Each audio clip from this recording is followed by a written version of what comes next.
Thank you, Mr. Chair.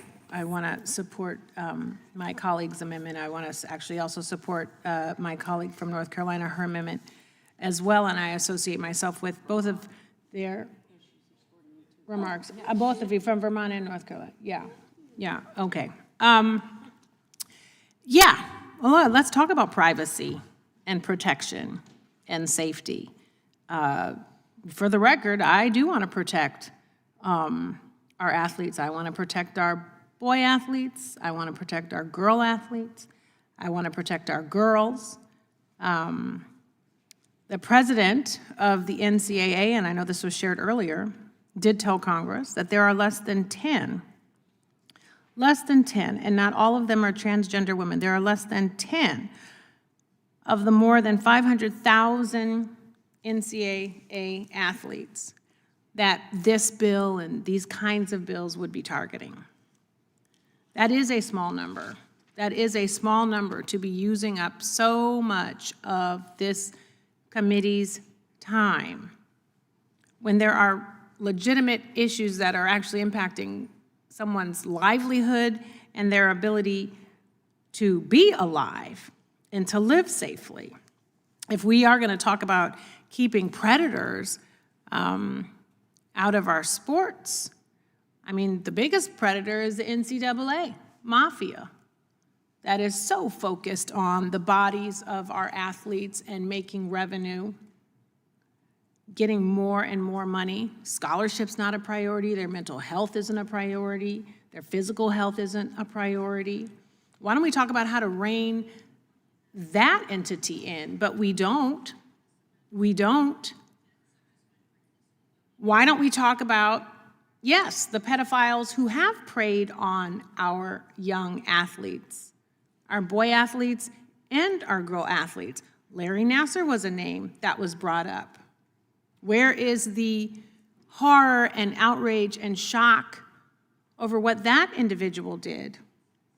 At one point, we were debating a bill where adults would be responsible for checking the genitalia of young kids, like to make a determination of who was a boy or who was a girl. And I'm sorry, no one here who is a parent or is a godparent or an uncle or an aunt to a child would be okay hearing some story of some rando who's now been authorized to check the genitalia of their child because they just want to make sure of something. Get out of here. Get out of here. Go straight to jail.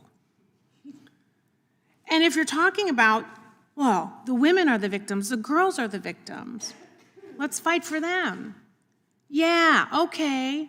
There's a list of young girls in those Epstein files. There is a young child, a minor, okay, in her journal, documentation of exploitation, sexual abuse, rape, and forced abortion, a survivor of Epstein. We're not talking about her. In this latest tranche, not the full release of the files. An 11 or 12 or 13-year-old girl, naked, tied up, spread with her legs open, on a man's knee, being burned with a magnifying glass. No one is sharing any outrage over that. I see your face. Exactly. That was my face too. Disgusting, egregious, horrific, a child. If that was your child, and you have a DOJ that is putting the names of these women out there to be attacked and abused and vilified, and no one has any outrage, but you're going to go up in arms and have all this drama about a transgender person. Most people, real talk, have never even met a transgender person. It's like a boogeyman. Like, talk about fight for these girls that are in these files that were abused, burned up, raped. I yield back. Gentlelady's time has expired. Further discussion, Ms. Hageman. Just very briefly, I think that the Epstein files have now been mentioned upwards of 20 times during the course of this markup today, when what we're focusing on is whether we need to adopt a law to prevent men from participating in women's athletics. One person even made the accusation that there is this whole slew of powerful men who have been covering for Jeffrey Epstein and their abusers. Well, you want to know who actually ran cover for Epstein? Who actually covered for the abuser? Do you want to know who actually protected Jeffrey Epstein? Well, her name is Stacey Plaskett, and she is a Democrat representative from the Virgin Islands. So if you want to go in and look at the Epstein files, why don't you go ahead and do a word search for Stacey Plaskett, representative from the Virgin Islands, the woman who was Jeffrey Epstein's fixer.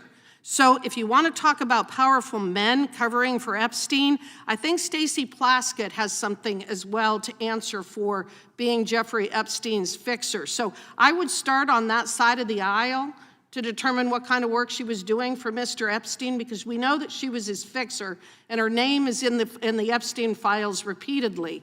So I think that what we really need to focus on here is the bill at hand, which is whether men should be allowed to compete in women's sports. I think we need to get back and kind of focus what we're talking about here, and that's what it is. If you want to talk about Epstein, I think the first person we need to go to is Stacey Plaskett. If you want to talk about the issue at hand, let's focus on this. With that, I yield back. Gentlelady yields back. Further discussion, Mr. Raskin. Thank you very much, Mr. Chairman. And I rise in support of the gentlelady's amendment. Let me just respond immediately to what we just heard. Donald Trump was, by Jeffrey Epstein's own account, Jeffrey Epstein's closest friend for more than a decade. I'm happy to yield to the gentle lady from Wyoming if she chooses to deny that or has some evidence to rebuff that. Absolutely, absolutely. Oh, you don't accept any of the photographic? No evidence of that whatsoever. Have you ever seen a photograph of Jeffrey? Who was your I'm attorney? reclaiming my time, Ms. Hageman. Reclaiming my time, Ms. Hageman. Who was Epstein's attorney? I'm reclaiming my time. The committee will come to order. I'm very happy. Mr. Raskin controls the time. Mr. Raskin. There are tons of photographs of Jeffrey Epstein and Donald Trump, which the gentlelady apparently chooses not to see with her own eyes. There's lots of video. What's the last date of There's what? lots of video evidence of it. They were best friends for more than a decade. Okay? You will find a lot of stuff out. If you are hinging your case on the idea that Donald Trump didn't know Jeffrey Epstein, you are in for a very serious public collapse if that's your argument. As this comes forward, that wasn't my you argument. Cannot compare. My argument is about Stacey Plaskett. Excuse me, I'd like my time restored, okay? The committee will be in order. Mr. Raskin controls the time, and he has not yielded. Mr. Raskin. Stacey Plaskett is barely a comma in the encyclopedia of Donald Trump's complicity and involvement with Jeffrey Epstein and his international human sex trafficking ring. Okay, and if you don't understand that and you don't believe it, then you've not done anything to familiarize yourself with the evidence, Ms. Hageman. I'm sorry. And I know that your predecessor in office, Ms. Cheney, would have done that. She was scrupulous and she was studious and she took the facts seriously and she was not an ideologue who just fell for a cult leader. Okay? Now, back to the matter at hand. Presently, the Olympic Committee has already made the decision, I think, in more than half of the sports. So it's already decided, for example, that with respect to boxing, with respect to rugby, with respect to swimming, with respect to tennis, and with respect to volleyball, as I understand it, that all of these are limited to the sex assigned at birth. That's already been decided. So we are intervening now as the United States Congress to make a decision about a miscellaneous category of a handful of other sports, which have not even been mentioned by our colleagues, which appear to still be open to transgender athletes. Here are the ones that I see them are skateboarding, skiing and snowboarding, table tennis, ping pong, and then ultimate frisbee. Now, perhaps someone over there can explain why, when American citizens are being shot in the face by federal agents and the entire heartland of the country is in an uproar because of Donald Trump's private paramilitary army that nobody on the other side seems to want to talk about, we should be talking about whether or not transgender girls or women should be able to participate in ultimate frisbee competitions. Because that's really what we're talking about today. But they sure would much rather be talking about that than anything else. They don't want to talk about what's really in the Epstein files. I'm surprised, I'm stunned, I'm astonished, I'm flabbergasted by Ms. Hageman, who seems to go way beyond anything else I've heard from other Republicans. She seems to be in open denial that Donald Trump and Melania Trump had anything to do with Jeffrey Epstein. That's astonishing to me. I think she's setting herself for a huge public relations fall by going that far. Oh, here's some photographs, Ms. Hageman. How do you see about those? You think those are created by artificial intelligence? You got any problem with any of those pictures of your hero with Jeffrey Epstein, his closest friend for more than a decade? Thank you for bringing forth the photographic evidence. Keep that up for a while. Apparently some people haven't seen those pictures. They're very happy to talk about Stacey Plaskett, the non-voting delegate from the Virgin Islands, or Bill Clinton. And anybody who was involved in any crime should be punished for it, whether they're Democrat, Republican, Independent. I'll say it right now. Will Ms. Hageman, the very distinguished gentle lady from Wyoming, say that? Will she say that Republicans should be punished for their crimes if they were complicit in a $1 billion international child sex trafficking ring? I don't think so. I don't think she'll say it, not if it's Donald Trump. It's all about Donald Trump following him off into a path of oblivion. I yield back. Gentleman's time has expired. Is there further discussion? Mr. Moore. I yield to the gentlelady from Wyoming. Just very briefly, it clearly hit a nerve, didn't I, Mr. Raskin? Oh, very much so, because you don't tell the truth. It's very obvious. And that hits a huge I nerve. think that it's very obvious. Ms. I think Hageman, it's I'll very interrupt her the obvious. same number of times she interrupted me, Mr. Chairman. Controls the time and is not yielded. Mr. Chairman, hold on. The ranking member just accused the gentlelady of lying. And I don't. Never use that word. Never use that word. Didn't he say about not telling the truth? The committee will be in order. Mr. That was the Roy- standard established earlier today, Mr. Roy. You weren't here. The committee will be in order.